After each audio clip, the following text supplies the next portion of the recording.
Hello everyone, I am back with my another video which is on PPH, postpartum hemorrhage. Normal definition अगर हम देखें postpartum haemorrhage होता क्या है। PPH वो कंडीशन होती है वुमेन में जब डिलीवरी हो जाती है, बेबी बाहर निकल जाता है, तब जो ब्लीडिंग होती है, जो प्लेसेंटा से आर्टरीज वगैरह जो अटैच होती हैं यूट्रस में, वो ब्रेक डाउन होती है। उसके बाद ब्लीडिंग स्टार्ट होती है, उसे पीपीएच कहते हैं। ये कभी कभी इतनी ज़्यादा होती है कि पेशेंट की डेथ होने के चांसेस रहते हैं। अब क्लिनिकल डेफिनेशन से स्टार्ट करते हैं। Amount of blood loss from और into the genital tract following the birth of the baby up to the end of puerperium which adversely affect the general condition of the patient evidenced by the rise in pulse rate and fall in blood pressure। तो क्या है, जो blood loss होता है genital tract से means vaginal tract से, यहाँ पे है up to the end of puerperium. Puerperium lady को जब कहा जाता है जब बेबी का प्लासेंटा कट हो जाता है, मदर से वो डिटैच हो जाता है, तो उसके 1.5 मंथ्स तक वुमेन परप्यूरियम कहलाती है, सूतिका कहलाती है। आचार्य सुश्रुत ने ये माना है। Which adversely affect the general condition of the patient, जो कि पेशेंट की जनरल कंडीशंस को अफेक्ट करता है। कैसे? उसका ब्लड प्रेशर जो है वो कम हो जाता है और पल्स रेट बढ़ जाती है। अब आगे हम इसके टाइप्स के बारे में पढ़ते हैं। पीपीएच के दो टाइप्स बताए हैं, प्राइमरी पीपीएच, सेकेंडरी पीपीएच। जो प्राइमरी पीपीएच है वो 24 घंटे के अंदर अंदर रहती है, और जो सेकेंडरी पीपीएच है वो 24 आवर्स से लेके परप्यूरियम तक मीन्स 1.5 मंथ तक। अब इसको डिटेल में पढ़ते हैं प्राइमरी पीपीएच को। प्राइमरी पीपीएच क्या रहेगा? थर्ड स्टेज हेमरेज बोला है इसे, means bleeding before the expulsion of placenta. जब तक प्लेसेंटा हटेगी नहीं तब तक जो ब्लीडिंग नहीं होती है वो प्राइमरी पीपीएच है। और true PPH, bleeding occurs subsequent to expulsion of placenta. Placenta हटने के बाद एकदम जो ब्लीडिंग है वो ट्रू पीपीएच है। अब ज़रा हम इसके कॉसेस देख लेते हैं कि किस कारण से ये होता है। Atonic uterus, no tonicity, no contraction.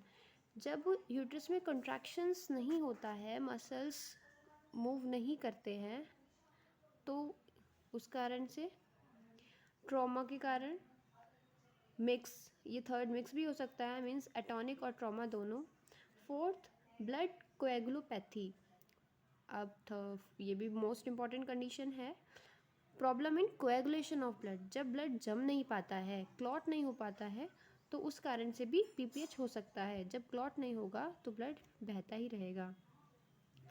More than 18 hours is called the prolong labour. एक ये भी क्वेश्चन रह सकता है कि प्लेसेंटा सेपरेट हो गया है, हमें पता कैसे चलेगा बाहर से? तो फर्स्ट है, यूट्रस जो है वो कॉन्ट्रैक्टेड रहेगा, हार्ड रहेगा। सेकंड, जो कॉर्ड लेंथ है अम्बिलिकल कॉर्ड की वो इंक्रीज हो जाएगी, बढ़ जाएगी, मतलब बाहर निकलेगा बेबी तो बढ़ जाएगी लेंथ। ब्लीडिंग जो है वो भी बढ़ जाएगी।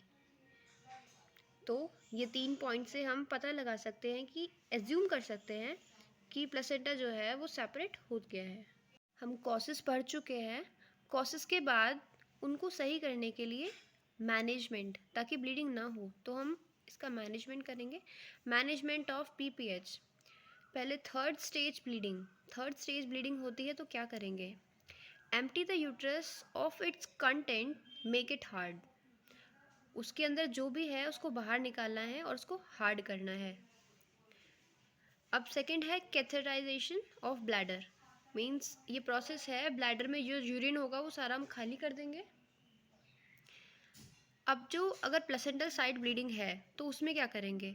अगर प्लेसेंटल साइड ब्लीडिंग है तो उसमें हम फंडल मसाज करेंगे। फंडल मसाज मतलब वूम के ऊपर जो होता है, ऊपर वाली पोजीशन जो होती है, फंडस हमें पता है यूट्रस का ऊपर वाला पार्ट, उधर वहाँ पर हम मसाज करेंगे। इंजेक्शन देंगे, मेथेरिजिन 0.2 mg IV और IV फ्लूइड्स देंगे। अगर वो सेपरेट हो जाता है, if separated remove by control contraction, मतलब क्या, अगर प्लेसेंटा अपने आप से रिमूव हो रहा है तो हम उसको घुमा घुमा के उसको बाहर निकाल देंगे।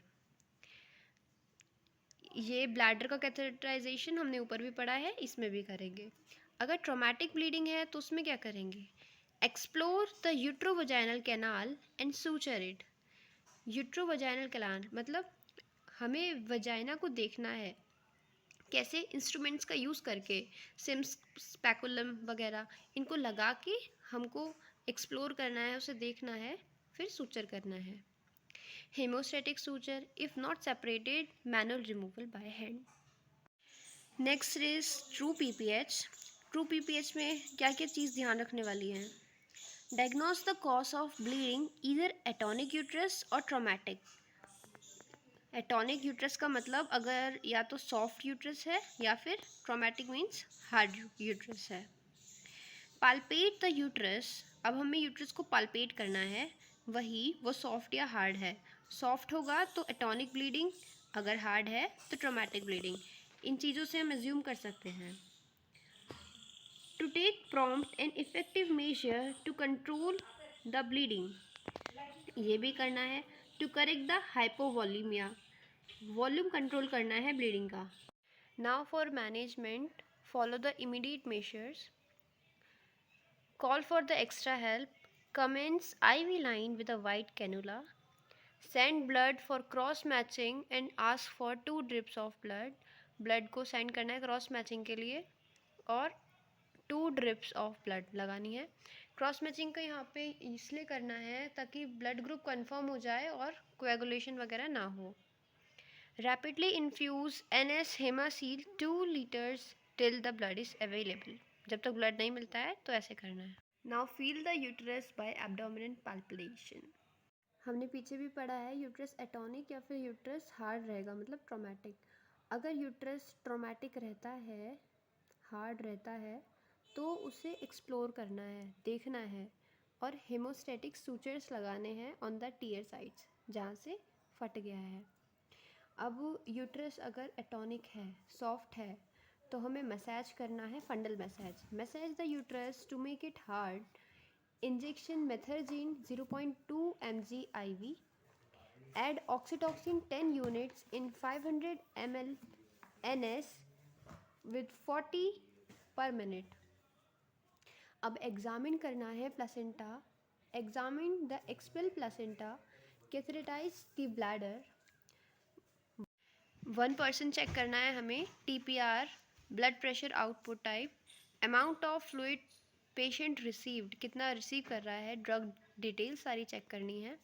फिर अब स्टेप बाय स्टेप चेक करना है, स्टेप बाय स्टेप ये चीज़ें करनी हैं। यूट्रस अगर एटॉनिक रहता है, सॉफ्ट रहता है, तो हमें एक्सप्लोर करना है uterus, explore the uterus, BT, blood transfusion देना है उसे। Continue oxytocin drip, oxytocin drip लगा के रखनी है कंटिन्यू। अगर फिर भी यूट्रस एटॉनिक है तो 15 मिथाइल PGF2 मतलब कार्बोप्रोस्ट और प्रोस्टाग्लैंडिन उसे देना है। कैसे, IM मतलब इंट्रामस्कुलर देना है या इंट्रा मायोमेट्रियल। माइसोप्रोस्टोल 1000 mg देना है, इन दोनों में से एक चीज़ दे दो। अगर फिर भी यूट्रस एटॉनिक है तो यूट्राइन टैम्फोनेट का यूज़ करना है, यहाँ पे बाईमैनुअल कंप्रेशन करना है, टाइट इंट्रा यूट्राइन पैकेजिंग करनी है विद एनेस्थीसिया। इन तीनों में से हम कोई सा भी एक मेथड यूज़ कर सकते हैं। फिर नेक्स्ट है, अगर अभी भी यूट्रस एटॉनिक है तो हमें फिर सर्जिकल मेथड का यूज़ करना पड़ेगा। स्टेप वाइज यूट्राइन डीवस्कुलराइजेशन प्रोसीजर, हमें वस्कुलर मतलब जो आर्टरीज हैं, वेन्स हैं, उनको वहाँ से कट करना पड़ेगा, ब्लड सप्लाई हटानी पड़ेगी। Ligation of the uterine artery and the utero ovarian anastomosis vessels, unilateral और bilateral. B Lynch brace suture, suture लगाना है, और angiographic arterial embolism with the gelatin sponge. अगर इससे भी बात नहीं बनती है, फिर भी वो एटॉनिक रहता है यूट्रस, तो हमें हिस्टेक्टोमी करना है, यूट्रस को रिमूव करना है। ये कंटेंट पूरा मैंने 15 नंबर का पढ़ाया है। अगर 5 नंबर का आता है तो आप इसे शॉर्ट में करके लिख सकते हैं। If you like the video please share it subscribe the channel. My next video will be antepartum hemorrhage. Stay connected. Thank you.